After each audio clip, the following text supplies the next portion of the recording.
दोस्तों, कुरान की सबसे पहली आयत कहती है कि पढ़ो अपने रब के नाम से, और हजरत मोहम्मद मुस्तफ़ा सल्लल्लाहु ताला अलैहि वसल्लम ने फरमाया था कि इल्म हासिल करो।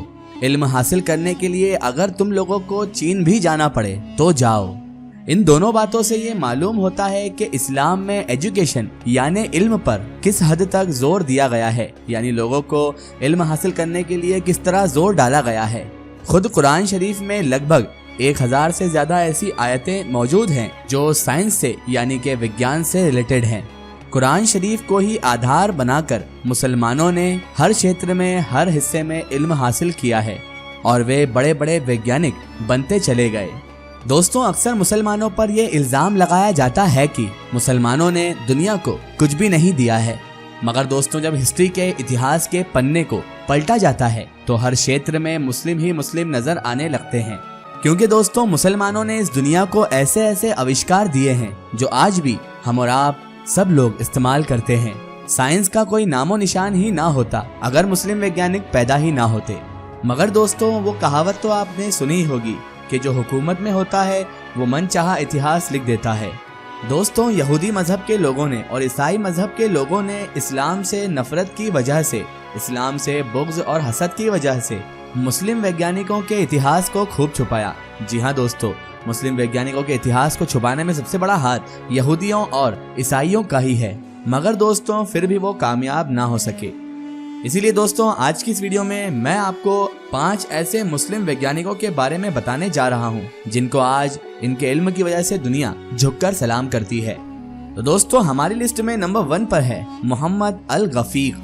दोस्तों, आपने अक्सर मोतियाबिंद बीमारी के बारे में तो जरूर सुना होगा। इस बीमारी में दोस्तों आंखों के आगे जो पेशेंट होता है उसकी आंखों के आगे जो पुतली होती है उसमें एक सफेद जाल सा बन जाता है, जिसकी वजह से इंसान को धुंधला दिखाई देने लगता है।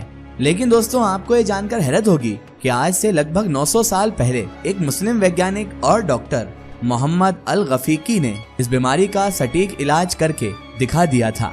अल गफीकी ने इस बीमारी के इलाज के लिए एक ऐसे इंजेक्शन या सुई का आविष्कार किया था जिसको आंखों के लेंस में घुसेड़कर उस सफेद जाले को निकाला जा सकता था।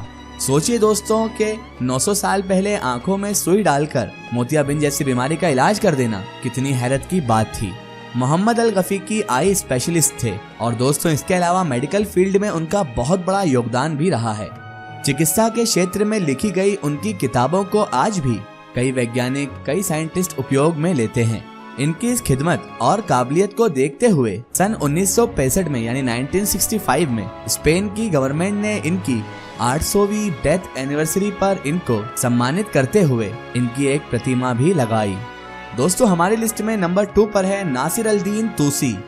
दोस्तों आप लोगों ने भी 10th क्लास में गणित यानी मैथ्स में ट्रिगोनोमेट्री यानी त्रिकोणमिति की आकृति भी देखी होगी और इसके बारे में जरूर पढ़ा भी होगा, जिसमें त्रिभुज के बारे में अध्ययन किया जाता है। अगर मुस्लिम वैज्ञानिक अल तूसी ना होते दोस्तों तो आज की गणित शायद अधूरी ही होती। अल तूसी को ट्रिग्नोमेट्री का जनक कहा जाता है। ये एक पर्शियन पॉलीमैथ यानी के अलग अलग विषयों के जानकार गुजरे थे, फिलोसोफर थे, फिजिशियन थे, साइंटिस्ट भी थे और इसके अलावा दोस्तों ये थियोलॉजियन भी थे यानी के धर्मशास्त्री भी थे। 13वीं शताब्दी में नासिर अल दीन तूसी ने विज्ञान क्षेत्र में 150 से भी ज्यादा आविष्कार किए, जिसमें से सबसे ज्यादा मशहूर आविष्कार है तूसी कपल का आविष्कार।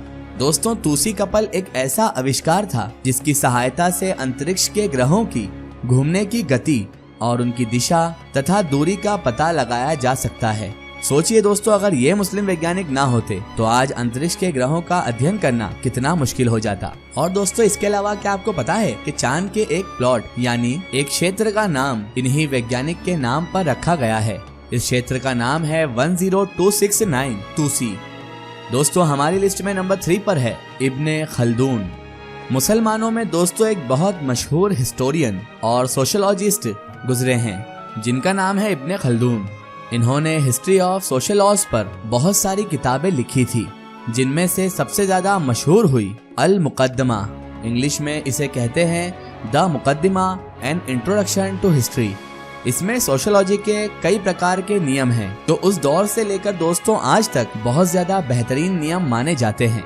इनकी इस किताब की मशहूरता यानी फेमस का अंदाजा इस बात से लगाया जा सकता है दोस्तों कि फेसबुक के सीईओ यानी मार्क जुकरबर्ग ने 2015 में इसे अपनी फेवरेट किताब कहकर पुकारा था और इसे पढ़ा भी था। दोस्तों, इब्ने खल्दून अरब के रहने वाले थे और इन्होंने साहित्य, धर्म, ज्योतिष, अर्थशास्त्र यानी इकोनॉमिक्स आदि अनेक प्रकार के विषयों में महारत हासिल कर रखी थी। दोस्तों, ये एक ऐसे मुस्लिम इतिहासकार थे जिनकी किताबों को आज तक दुनिया के कई देशों में यूनिवर्सिटियों में पढ़ाया जाता है। दोस्तों, हमारी लिस्ट में नंबर 4 पर है मोहम्मद इब्ने इब्राहिम अल फजारी। दोस्तों, ये वो वैज्ञानिक थे जिन्होंने फिलॉसफी, मैथ्स और एस्ट्रोनॉमी में महारत हासिल कर रखी थी। दोस्तों, इन्होंने अंतरिक्ष पर खूब रिसर्च कर रखी थी और इसके अलावा एक डिवाइस भी बनाई जिसे एस्ट्रोलोब कहते हैं। इस मशीन की मदद से दिशा का सटीक पता लगाया जा सकता है। तारों की स्थिति के बारे में पता लगाया जा सकता था कि कौन सा तारा कब और कहां होता है और कुछ समय बाद उस तारे की स्थिति आखिर क्या होगी। इस एस्ट्रोनॉब की खास विशेषता ये भी थी कि इसके द्वारा काबे की दिशा को फाइंड आउट किया जा सकता था। एस्ट्रोलोब उस वक्त का एक कंप्यूटर माना जाता था और इसी एस्ट्रोलोब डिवाइस की मदद से आज वैज्ञानिकों ने दिशा का पता लगाने वाली मशीन कंपास का आविष्कार किया है। दोस्तों, आज से लगभग 1000 साल पहले ही इन्होंने घड़ी का आविष्कार कर दिखाया था। बस वो घड़ी आज की घड़ियों से काफी बड़ी हुआ करती थी और इसे दोस्तों एलिफेंट क्लॉक कहा जाता था। इसके द्वारा रात के समय का पता लगाया जा सकता था कि रात का कितना समय गुजर चुका है और कितना समय अभी बाकी है। दिन का समय तो सूरज को देखकर पता लगाया जा सकता है कि अभी कितनी दोपहर है या कितनी दोपहर बाकी है और कितनी देर बाद शाम हो जाएगी, मगर रात का क्या पता लगाया जा सके। 11 बजे हैं या 1 बजे हैं, क्या फर्क पता लगेगा। मगर 1000 साल पहले ही इस मुस्लिम वैज्ञानिक ने ये डिवाइस बनाकर इस कारनामे को अंजाम दे दिया था। दोस्तों, हमारी लिस्ट में नंबर 5 पर है जाबिर बिन हय्यान। अगर किसी सभ्यता या किसी इंसान की उपलब्धियों को गुमनाम करना होता है तो उसका नाम बदल दिया जाता है। दोस्तों, ऐसा ही मुस्लिम साइंटिस्ट जाबिर बिन हय्यान के साथ किया गया है। अंग्रेजों ने दोस्तों जाबिर बिन हय्यान का नाम बदलकर गेबर कर दिया, जिसकी वजह से सदियों तक ये बात ओझल ही रही कि गेबर यानी जाबिर बिन हय्यान एक मुस्लिम साइंटिस्ट थे। दोस्तों, जाबिर बिन हय्यान कोई मामूली साइंटिस्ट नहीं थे, क्योंकि इनको chemistry, astronomy, astrology, medicine and pharmacy, philosophy, physics आदि वगैरह का जबरदस्त इल्म था। आप दोस्तों ये सुनकर हैरान रह जाएंगे कि आज हम जो विज्ञान वर्ग में केमिस्ट्री पढ़ते हैं वो इन्हीं की देन है।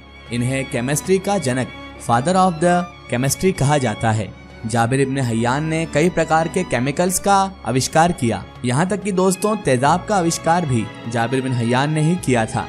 दोस्तों, केमिस्ट्री में अलग अलग प्रकार के रसायनों को विभिन्न प्रकार के इंस्ट्रूमेंट्स यानी उपकरणों में मिलाकर जो एक्सपेरिमेंट्स किए जाते हैं दोस्तों, ये एक्सपेरिमेंट्स करने का तरीका भी जाबिर इब्ने हय्यान का ही दिया हुआ है और इन एक्सपेरिमेंट्स में जो उपकरण इस्तेमाल किए जाते हैं वो जाबिर इब्ने हय्यान ने ही तैयार किए थे, जो आज तक दोस्तों साइंटिस्ट लोग यूज कर रहे हैं। जाबिर इब्ने हय्यान ने केमिस्ट्री को अल्केमी कहा था, मगर बाद में यूरोपियन वैज्ञानिकों ने इसे बदलकर केमिस्ट्री का नाम दे दिया ताकि मुसलमानों के आविष्कारों को छुपाया जा सके। फिलहाल दोस्तों आज की हमारी वीडियो में बस इतना ही। अगर ये वीडियो आपको पसंद आई है तो इसे ज्यादा से ज्यादा शेयर कीजिए और इसे हर इंसान तक जरूर पहुंचाइए। इसी तरह की इन्फॉर्मेटिव और हिस्टोरिकल वीडियो के लिए हमारे चैनल को सब्सक्राइब कीजिए और पास में दिए गए घंटी के आइकन को जरूर दबाएं ताकि हमारी आने वाली हर नई वीडियो की नोटिफिकेशन आप तक पहुंचती रहे।